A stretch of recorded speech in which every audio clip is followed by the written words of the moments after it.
नमस्कार विद्यार्थी मित्रांनो, मी निलेश विखे योनास अकॅडमीच्या ऑनलाईन प्लॅटफॉर्मवर सर्वांचं स्वागत करतोय. विद्यार्थी मित्रांनो, या व्हिडिओमध्ये आपण इथिक्स नीतिशास्त्र या विषयाचे दोन महत्त्वाचे कन्सेप्ट समजून घेणार आहोत. शेवटपर्यंत व्हिडिओ बघा. ज्या विद्यार्थ्यांचं या कन्सेप्टमध्ये कन्फ्युजन होतंय त्यांना सोप्या भाषेत हा कन्सेप्ट मी समजून सांगणार आहे. पहिला कन्सेप्ट जो आहे तो म्हणजे कर्तव्यवादी नीतिशास्त्र, त्याला इंग्लिशमध्ये म्हटलं तर डिओन्टॉलॉजिकल इथिक्स. आणि दुसरा आहे तो म्हणजे परिणामवादी नीतिशास्त्र, त्याला म्हटलं तर टेलिओलॉजिकल इथिक्स. त्यासाठी आपण एक एक्झाम्पल समजून घेऊया. एक लक्षात घ्या, आता तुम्ही एमपीएससी या परीक्षेत तयारी करतात, राज्यसेवा या परीक्षेत तयारी करतात. तुम्हाला समजा डेप्युटी कलेक्टर बनायचं आहे, तर तुमच्याकडे दोन मार्ग अवेलेबल आहेत. पहिला म्हणजे काय की तुम्ही खूप कठोर परिश्रम कराल आणि अधिकारी बनाल. तुम्ही म्हणाल हा उत्तम मार्ग आहे, हा नेक असा मार्ग आहे, बरोबर. पण दुसरा मार्ग असाही असू शकतो की तुम्ही पेपर लीक कराल आणि अधिकारी बनाल. तुम्ही म्हणाल हा नैतिक नाही, बरोबर. पण इथे एक गोष्ट तुम्हाला लक्षात घ्यायची आहे की इथे तुम्हाला डेप्युटी कलेक्टर बनायचं होतं तेव्हा तुम्ही कदाचित परिश्रम करण्यावर भर दिला आणि दुसरं तुम्ही कशाला भर दिला तर मला डेप्युटी कलेक्टर व्हायचं आहे, ते कसं व्हायचं काय व्हायचं मला नाही माहिती, पण मला व्हायचं आहे, बरोबर आहे. मग आता याला आपण कशा पद्धतीने समजून घेतो ते समजून घ्या. तर एक लक्षात घ्या की समजा तुम्हाला कलेक्टर बनायचं आहे, डेप्युटी कलेक्टर बनायचं आहे, म्हणजेच काय तुमचं ध्येय काय आहे, डेप्युटी कलेक्टर बनण्याचं, बरोबर. डेप्युटी कलेक्टर बनण्याचं ध्येय आहे. मग या ध्येयाला साध्य करण्यासाठी तुम्ही कुठला तरी मार्ग निवडाल, बरोबर. तर आता इथिक्स मध्ये याला काय म्हटलं आता लक्षात घ्या. ध्येय जे आहे याला म्हटलं आता साध्य, हा शब्द लक्षात ठेवा, साध्य. आणि जो मार्ग तुम्ही निवडता त्याला म्हटलं जातं साधन, त्याला म्हटलं जातं साधन. तर साध्य आणि साधन या दोन बाबींवरच आपले जे दोन कन्सेप्ट आपण सांगतोय, परिणामवादी नीतिशास्त्र आणि कर्तव्यवादी नीतिशास्त्र, हे एक्सप्लेन केलं जाऊ शकतात. कसं बघा की तुम्हाला फक्त ध्येय जे गाठायचं होतं ते गाठायचं आहे, मग त्यासाठी तुम्ही सामदाम दंडभेद काय वापरता माहिती नाही, पण तुम्ही साध्य केलं का, साध्य केलं का, त्याचा परिणाम काय, साध्य केलं ना, तर याचा अर्थ काय की मी जर ते साध्य केलं, माझं ध्येय साध्य झालं, तर याचा अर्थ परिणामवादी नीतिशास्त्र त्याला योग्य मानतं. परिणामवादी नीतिशास्त्र त्याला काय म्हणतं, योग्य मानतं. याला म्हटलं आता परिणामवादी नीतिशास्त्र. लक्षात घ्या, म्हणजे इथे कशावर भर दिला जातो आहे, याच्यावर भर दिला जातोय की तुम्ही ते ध्येय साध्य केलं का, तर या बाकी काय परिणाम काय त्याचा, परिणाम पॉझिटिव्ह आला, परिणामवादी नीतिशास्त्र योग्य म्हणतं त्याला. पण समजा तुम्हाला ते ध्येय गाठायचं होतं, त्याच्यासाठी तुम्ही कुठला मार्ग निवडला, साधन कुठला मार्ग निवडला, यावर समजा जर फोकस तुम्ही जर करत असाल, तर यामध्ये दुसरा आपला कन्सेप्ट येतो, त्याला म्हटलं तर कर्तव्यवादी नीतिशास्त्र. कर्तव्यवादी नीतिशास्त्र काय म्हणतं की बाबा तुम्हाला ध्येय जेव्हा गाठायचं आहे ना, तर तेव्हा ध्येय गाठताना तुमचा जो मार्ग आहे किंवा साधन आहे ते कसं असलं पाहिजे, ते पवित्र असलं पाहिजे. समजा तुमचं साधन पवित्र नाही, साधन जर पवित्र नाही, मार्ग जर हा योग्य नाही, तर कर्तव्यवादी नीतिशास्त्रानुसार तुम्ही गाठलेलं जे काही ध्येय आहे ते अपवित्र होतं, ते योग्य नाही. पण कर्तव्यवादी नीतिशास्त्र हे कुणाला योग्य म्हणतं, जिथे तुमचं साधन हे पवित्र आहे, त्याला आपण म्हणू की लिगल आहे, आपल्या भाषेत कायदेशीर आहे, किंवा ते नैतिक असं आहे, तेव्हाच त्याला आपण म्हणू की ते योग्य आहे. म्हणजे इथे काय झालंय की जिथे तुम्हाला डेप्युटी कलेक्टर बनायचं होतं, मग ते कसा तुम्ही बनलात त्यामध्ये आपल्याला काही रस नाहीये जर तुम्ही परिणामवादी नीतिशास्त्राचा विचार करता. परिणामवादी नीतिशास्त्र काय म्हणताय, साध्य झालं का, साध्य झालं ना, तर मग ते सगळं योग्य आहे, बरोबर. पण कर्तव्यवादी नीतिशास्त्र काय म्हणतं की तुम्ही जेव्हा तुमचं ध्येय गाठत होता तेव्हा तुमचं साधन कसं होतं, ते पवित्र होतं का, पवित्र असेल तर कर्तव्यवादी नीतिशास्त्र त्याला काय म्हणणार, योग्य म्हणणार. आयुष्यात आपण भरपूर गोष्टी करतो. तुम्ही जर बेस्ट एक्झाम्पल जर घ्यायला गेलं तर गांधीजी होते. गांधीजींना काय पाहिजे होतं, आपल्याला स्वातंत्र्य पाहिजे होतं. गांधींचं म्हणणं होतं की आपल्या देशातील लोकांना स्वातंत्र्य मिळायला पाहिजे, पण ते स्वातंत्र्य मिळताना माझा स्वातंत्र्य मिळवण्याचा मार्ग हा पवित्र असेल तरच ते माझ्यासाठी पवित्र असं स्वातंत्र्य राहील. म्हणून त्यांनी अहिंसा, ठीक आहे, किंवा सत्याग्रह या मार्गांचा अवलंब केला. त्यांनी कधीच नाही म्हटलं की नाही मी वेपन म्हणजेच आपले शस्त्र हाती घेईल आणि इंग्रजांच्या विरुद्ध लढा देईल. म्हणजेच काय की गांधीजींचं म्हणणं होतं की जेव्हा तुम्ही तुमचं ध्येय गाठता, ते गाठताना आपला मार्ग तितका महत्वाचा आहे. मार्ग काय आहे, सत्याचा आहे. मार्ग कसा आहे, अहिंसेचा आहे. तर कर्तव्यवादी नीतिशास्त्र हे याला महत्व देतं, परिणामवादी नीतिशास्त्र हे परिणामांना महत्व देतं की तुम्ही तुमचं ध्येय गाठलं की नाही. पण आता तुम्ही म्हणाल मग यामधनं असं आपल्याला गृहीत धरलं जातं की मग कर्तव्यवादी नीतिशास्त्र तर हे आपल्याला जास्त योग्य आहे, कारण नैतिक वाटतं ते. प्रत्येक वेळेस तिथं बघितलं जातं की तुमचं कर्म कर्तव्य साधन कसं आहे. परिणामवादी नीतिशास्त्र तर कदाचित अपवित्र असं कुठलं तरी साधन वापरणार. मग परिणामवादी नीतिशास्त्राला नीतिशास्त्र का म्हणता तुम्ही, कारण नीतिशास्त्र हा शब्द त्याच्यासोबत लागून येतो जिथे तुमचं सगळ्या गोष्टी ह्या कशा असतात, नैतिक असतात. बरोबर. मग परिणामवादी नीतिशास्त्र हे चुकीचं आहे का, किंवा कर्तव्यवादी नीतिशास्त्र हे बरोबर असतं का, किंवा ते पवित्र असतं का, नैतिक असतं का? तर असं नाही. कर्तव्यवादी नीतिशास्त्र आणि परिणामवादी नीतिशास्त्र हे दोन्ही योग्यच आहे. फक्त समजून देण्यासाठी मी एक्झाम्पल दिलं तुम्हाला की इथे साधन जे असतं कर्तव्यवादी नीतिशास्त्र त्याला महत्व देतं आणि परिणामवादी नीतिशास्त्र ध्येयाला महत्व देतं. दुसरं एक्झाम्पल आता मी सांगायला गेलं तर एक स्कीम आणली माणूस, अशी स्कीम आणली. त्या स्कीमच्या अंतर्गत आपण काय केलं की आपल्या सोसायटीचे, आपल्या समाजाचे अशा वर्गांना आपण काय केलं की मदत केली किंवा ते लाभ पोहोचवला जे कदाचित गरिबी रेषेच्या खाली राहिले. आणि एका शहरात माणूसला 1000 लोक राहत आहेत, 1000 लोक, आणि त्यापैकी 900 लोक हे गरिबीच्या खाली असेल तर सगळ्यांना फायदा कोणाला झाला? 900 लोकांना फायदा झाला. फायदा कोणाला झाला? 900 लोकांना झाला. तर एक 100 लोकांना फायदा झाला का? नाही, कारण ते त्या स्कीमच्या बाहेर होते, कारण ते कदाचित त्या जेवढी काही इन्कमचं एक लिमिट होती त्याच्यावर होते. फायदा 900 लोकांना झाला, इथे 100 लोकांना झाला नाही. सर्वांना फायदा होणे अपेक्षित नाही. परिणामवादी नीतिशास्त्र काय म्हणतं की जास्तीत जास्त लोकांना फायदा झाला ना, म्हणजे परिणाम काय त्याचा? सकारात्मक आहे. बरोबर. तर म्हणजेच काय, परिणामवादी नीतिशास्त्र हे प्रत्येक वेळेस परिणामांवर काय देतं? फोकस करतं की फायदा झाला की नाही. झाला, जास्तीत जास्त लोकांना झाला, परिणामवादी नीतिशास्त्र त्याच स्कीमला काय म्हणणार? योग्य म्हणणार. योग्य म्हणणार. क्लिअर? ठीक आहे.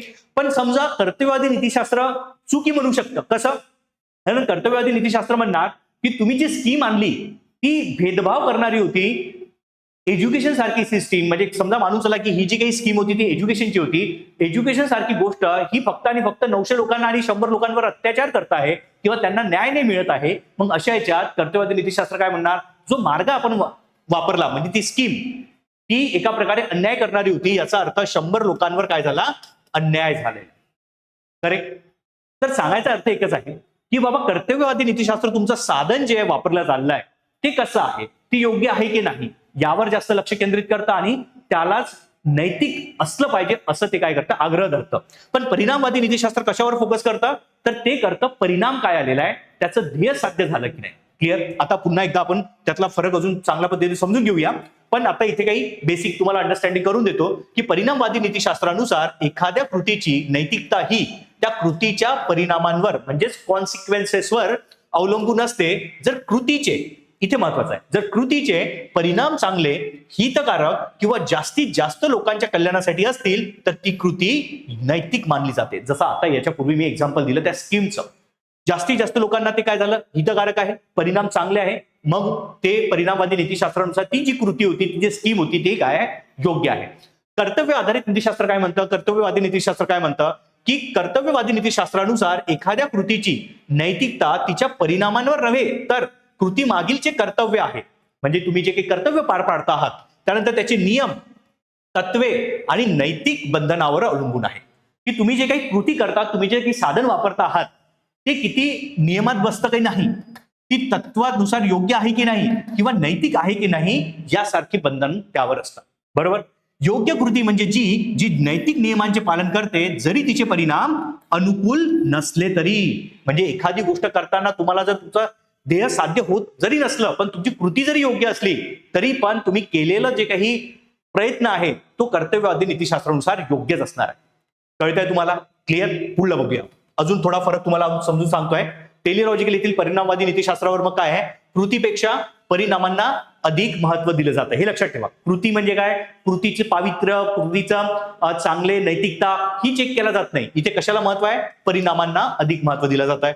योग्य कृती म्हणजे जी सर्वाधिक चांगले परिणाम निर्माण करते. जसं ते स्कीमचं सांगितलं मी तुम्हाला, 1000पैकी 900 लोकांना फायदा झाला याचा अर्थ ती मग स्कीमच योग्य होती, ती कृती योग्य होती. म्हणजे परिणाम चांगले म्हणजेच आपलं पूर्ण ओव्हरऑल सगळ्या गोष्टी चांगल्या असं ते मानतं. बरोबर. उद्देशापेक्षा प्रत्यक्ष परिणामांचा विचार केला जातो. उद्देश काय आहे त्यापेक्षा परिणाम कसे आहेत ते बघितलं जातं. म्हणजे ते बघितलं जाणार नाही की तुम्ही कुठल्या उद्देशाने ते कार्य करता. बरोबर.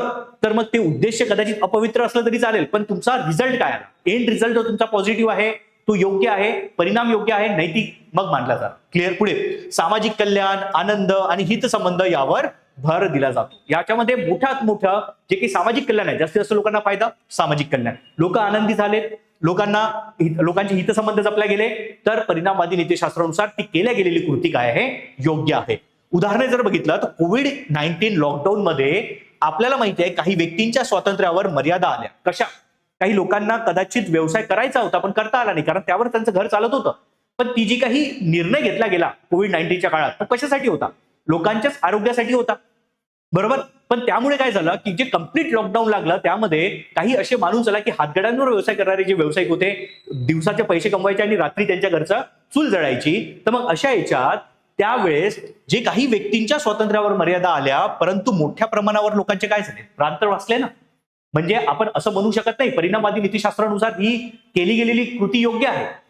जे लॉकडाऊन लावलं गेलं ती योग्य होती. काही लोकांच्या व्यवसायांवर गदा जरी आलेली असेल, स्वातंत्र्यावर गदा जरी आलेली असेल, पण जास्तीत जास्त लोकांना त्याचा फायदा झाला. म्हणून कोविड-19 लॉकडाऊन हे परिणामवादी नीतिशास्त्रानुसार काय योग्य आहे. दुसरं एक्झाम्पल बघा, अवयवदान, ऑर्गन डोनेशन. आता ऑर्गन डोनेशन म्हणजे काय? तुम्ही म्हणाल ही तर चांगलीच कृती आहे, पण तसं नव्हे. आपल्या रिच्युअल्स मध्ये काय दिलं जातं की एखाद्या व्यक्तीचा मृत्यू झाला तर त्याचं जे काही एकदम शेवटचे जे काही प्रोसेशन राहतं, म्हणजे की शेवटच्या सगळ्या पद्धतीनुसार विधीनुसार त्याचं काय झालं पाहिजे? अंत्यसंस्कार झाला पाहिजे. पण यामध्ये काय होतं की त्या व्यक्तीचे अवयव वगैरे काढले जातात. पण परिणाम इथे कसा बघितला जातो बघा, की अवयवदान जर म्हटलं आपण तर एका व्यक्तीच्या अवयवांमुळे अनेकांचे जीव वाचू शकतात, बरोबर. एखाद्याचा जीव वाचू शकतो किंवा एखाद्याच्या ज्याचा जीव गेलेला आहे त्याच्यामुळे कदाचित बाकी लोकांचे खूप जीव वाचू शकतात. जो कदाचित माणूस आला की आंधळा आहे त्याला डोळे मिळणार, करेक्ट. जो कदाचित ज्याला हार्टचा इश्यू होता त्याला हार्ट मिळणार, किडनी असेल तर किडनी मिळणार. म्हणजेच काय की त्या व्यक्तीचं जे काही मरण आहे आणि त्याच्यानंतर होणारं जे काही अवयवदान आहे ते दोन्ही आपण काय म्हणू शकतो? परिणामवादी नीतिशास्त्रानुसार योग्य, कारण त्याच्या अवयवदानामुळे अनेकांचे जीव वाचलेले आहे. क्लिअर होत आहे? पुढे बघा आता, तर इथे गुण आणि मर्यादा आपण बघून घेऊया. म्हणजे त्याला मेरिट्स आणि डिमेरिट्स म्हटलं जातं, म्हणजे परिणामवादी नीतिशास्त्रांचा. तर इथे तुम्हाला काय कळतंय की बाबा त्याचं गुण काय आहे? तर सार्वजनिक हिताला इथं प्राधान्य दिलं चाललेलं आहे. कारण ध्येय काय आहे, एंड गोल काय आहे, त्यावर महत्व दिलं जातं. त्यानंतर धोरण निर्मिती व प्रशासनात उपयुक्त आहे. भरपूर वेळा काय होतं ना की आपण सगळ्यांना एकूण एक 100 पैकी 100 लोकांना सॅटिस्फाईड करू शकत नाही, समाधानी करू शकत नाही, त्याचा लाभ पोहोचू शकत नाही. पण इथे प्रशासनामध्ये याच धोरणानुसार किंवा याच नीतिशास्त्रानुसार परिणामवादी नीतिशास्त्रानुसार आपण जास्तीत जास्त लोकांना काय करतोय? फायदा पोहोचवण्याचा प्रयत्न करतोय. म्हणून लक्षात ठेवा की तुम्ही प्रशासनात आता जेव्हा जाल तेव्हा तुम्हाला परिणामवादी नीतिशास्त्रानुसार भरपूर निर्णय घ्यावे लागतील. पुढे सामाजिक कल्याण वाढविण्यास मदत होते. जास्तीत जास्त लोकांचा फायदा, याचा अर्थ काय? सामाजिक कल्याण वाढविण्यास मदत. पण मर्यादा काय आहे? तर अल्पसंख्याकाच्या हक्कांकडे दुर्लक्ष होऊ शकते. जसं एक्झाम्पल दिलं की 1000 लोकसंख्या असलेल्या त्या गावामध्ये किंवा त्या भागामध्ये 900 लोकांना फायदा झाला आणि 100 लोकांना फायदा झाला नाही. याचा अर्थ काय की अल्पसंख्याक जे व्यक्ती होते त्यांच्या हक्कांकडे कुठे ना कुठे दुर्लक्ष झालं. कोविड-19 मध्ये ज्या लोकांना दिवसा कमवून रात्री त्यांच्या घरची चूल पेटायची, त्यांच्या घरी आता चूल पेटली नाही, कारण काय? दिवसा लॉकडाऊन लागल्यामुळे तो व्यवसाय करू शकला नाही. म्हणजे त्याच्या स्वातंत्र्यावर गदा आली. अल्पसंख्याकाच्या हक्कांकडे काय होतं? दुर्लक्ष होतं. हा याचं काय मर्यादा आहे परिणामवादी नीतिशास्त्राचा. आणखी परिणामांचा अचूक अंदाज लावणे कठीण जाते, की परिणाम खरंच हे पॉझिटिव्ह आहे की नाही याचा अचूक अंदाज लावणे हे खूप कठीण असते. पुढे उद्देश चांगला असले तर कोणतेही साधन योग्य असा धोका निर्माण होऊ शकतो.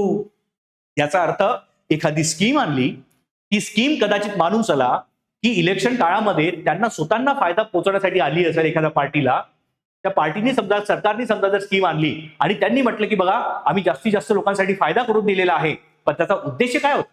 त्याचा उद्देश हे स्वफायद्यासाठी होता, स्वार्थी असा उद्देश होता.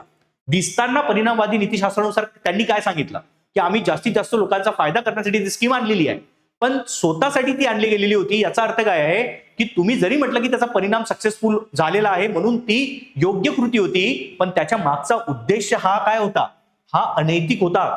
उद्देश चांगला असेल तर कोणतेही साधन योग्य असा धोका निर्माण होतो. याचा अर्थ असा की त्यांनी म्हटले की आम्ही जे स्कीम आणली ती सर्वांना फायदा करणारी होती, याचा अर्थ आमचा उद्देशही बरोबर होता. असतं का तसं? त्याच्या मागे त्यांचा छुपा उद्देश होता. तर हे काय आहे? त्याचं मर्यादा आहे. म्हणजे परिणामांवर फोकस करता करता तुमचा उद्देश हा कुठे ना कुठे काय होतो? लपला जातो. तो उद्देश कदाचित त्याच्या मागचा स्वार्थी असू शकतो, अनैतिक असू शकतो, पण इथे फक्त आणि फक्त कशावर फोकस केला चाललाय? परिणामांवर. पुढे आता बघा की या परिणामवादी नीतिशास्त्राचे 2 मुख्य विचारवंत आहेत. पहिले जे आहे ते म्हणजे जेरेमी बेंथम, पाठ करून ठेवा, आणि दुसरे होते जॉन स्टुअर्ट मिल. लक्षात ठेवा, जेरेमी बेंथम आणि जॉन स्टुअर्ट मिल. पुढल्या लेक्चर्स मध्ये आपण यांच्याबद्दल आणखी माहिती बघणार आहोत की यांनी एक्झॅक्टली काय त्यांच्या थिअरीज विचार मांडले होते. पण हे दोन्ही जे काही विचारवंत आहे हे कोण होते, तर परिणामवादी नीतिशास्त्राचे प्रमुख विचारवंत होते. दोन्हींची नावं लक्षात ठेवा, जेरेमी बेंथम आणि जॉन स्टुअर्ट मिल और जे.एस. मिल ज्यांना म्हटलं जातं.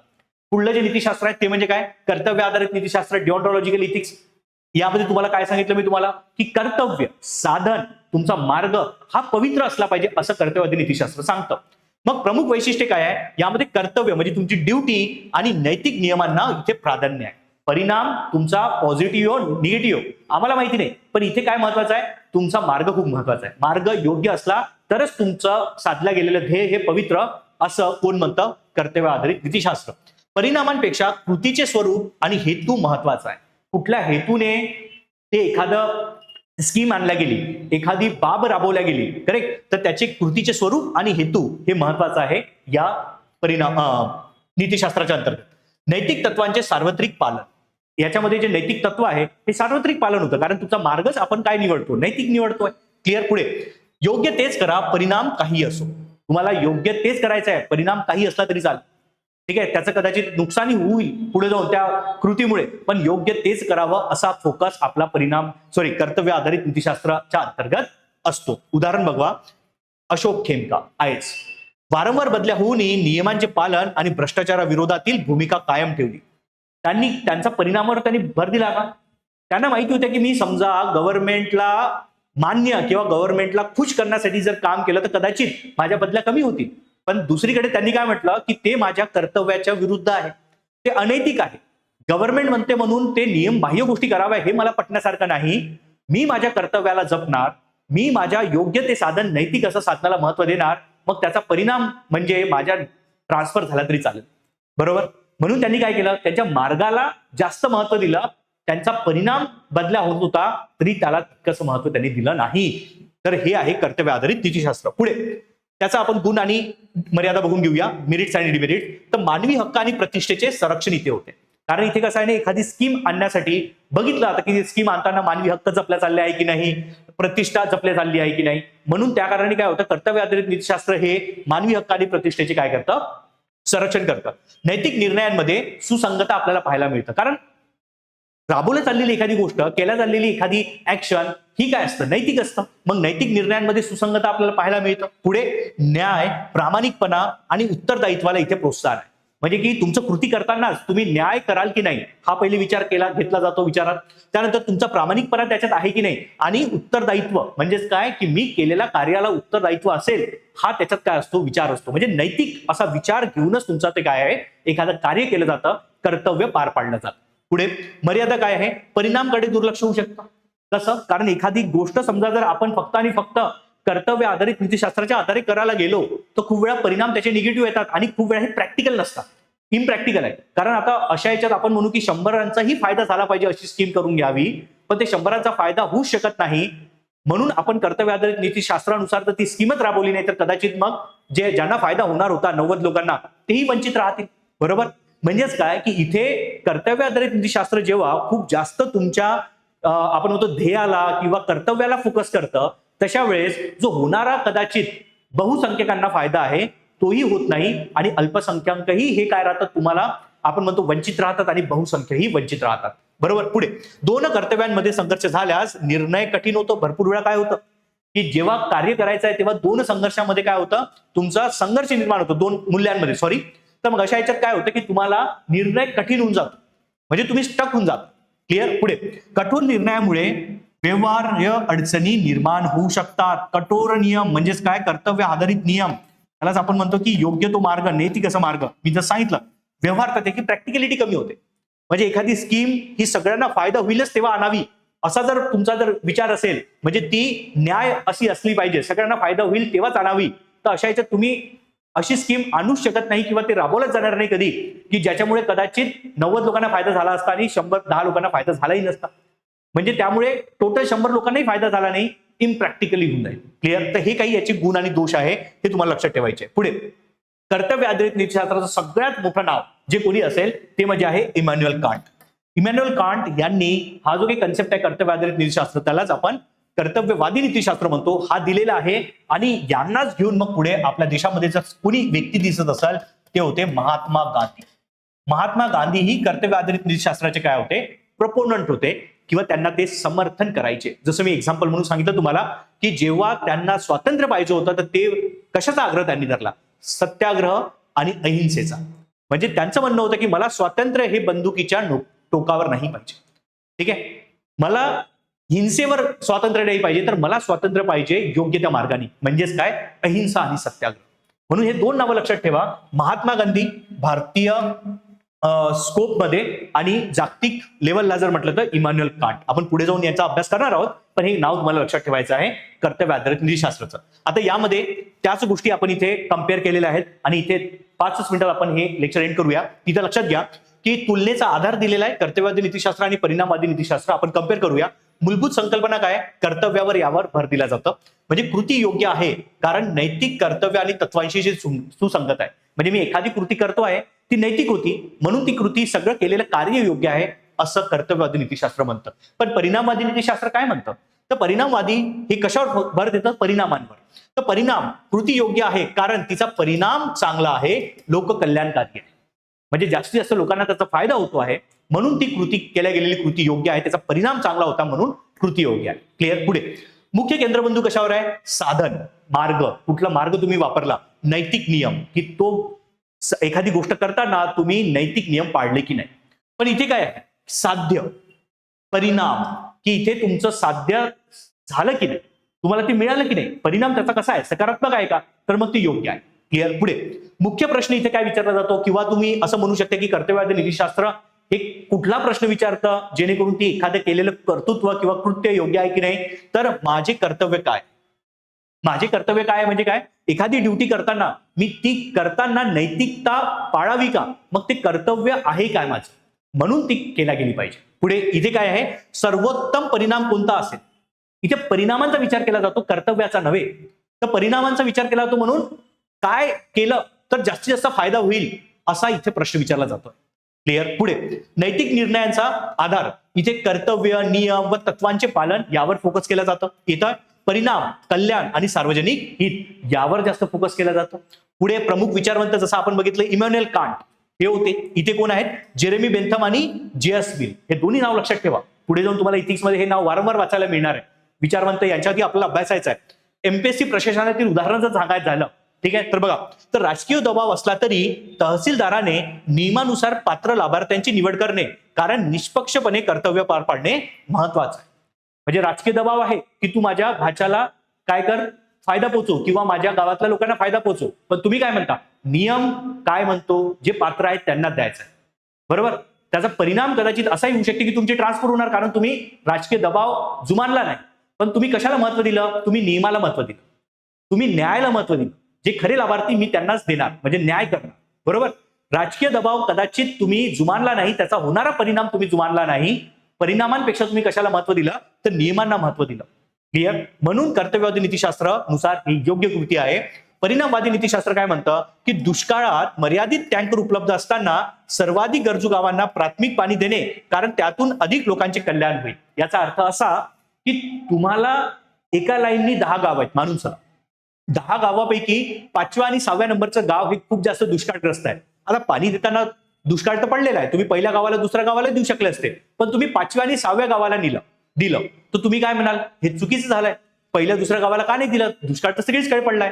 पण गरज कुणाला सगळ्यात जास्त होती? तर 5व्या आणि 6व्या गावाला होती. करेक्ट? पहिल्या, दुसऱ्या, तिसऱ्या, चौथ्या नंबरच्या गावाला कदाचित काहीतरी त्यांच्या अल्टरनेटिव्ह सोय जे म्हणतो दुसरी काही पर्यायी उपलब्धता होती, पण 5व्या आणि 6व्या नंबरच्या गावाला कदाचित आपल्याला पाणी देणे गरजेचं होतं. नसतं दिलं तर लोक ते कदाचित पिण्याच्या पाण्याने मरण पावले असते जर उपलब्ध नसल्या कारणाने. करेक्ट? म्हणजेच काय? तुमचा परिणाम योग्य होता म्हणून ही जी केल्या गेलेली कृती आहे ना ती योग्य राहते. आणि खूप वेळा असंच होतं, ज्याला सगळ्यात जास्त गरज आपण त्याला एक्स्ट्रा काय देतो? लाभ देतो. रिझर्वेशनमुळे काय झालं? दिसताना आपल्याला काय वाटतं? अन्याय झाला वाटतो कारण बाकी लोकांना तर रिझर्वेशन नाही, मग काही लोकांनाच रिझर्वेशन आहे, मग तिथे कुठे जप्ता गेली. पण ते परिणामवादी नीतिशास्त्र काय म्हणतात? त्याचा परिणाम असा होणार की जे लोक ऐतिहासिक दृष्ट्या ज्यांच्यावर अत्याचार झाले, जे मागे राहिले, वंचित राहिले, त्यांना आम्ही आता बाकी लोकांच्या तुलनेत समान आणतोय. म्हणजे त्याचा परिणाम हा समान येतो आहे. त्यांना आता नेतृत्व मिळत आहे. कशात? शैक्षणिक संस्थेत. कशात? नोकऱ्यांमध्ये. म्हणून परिणाम काय आला?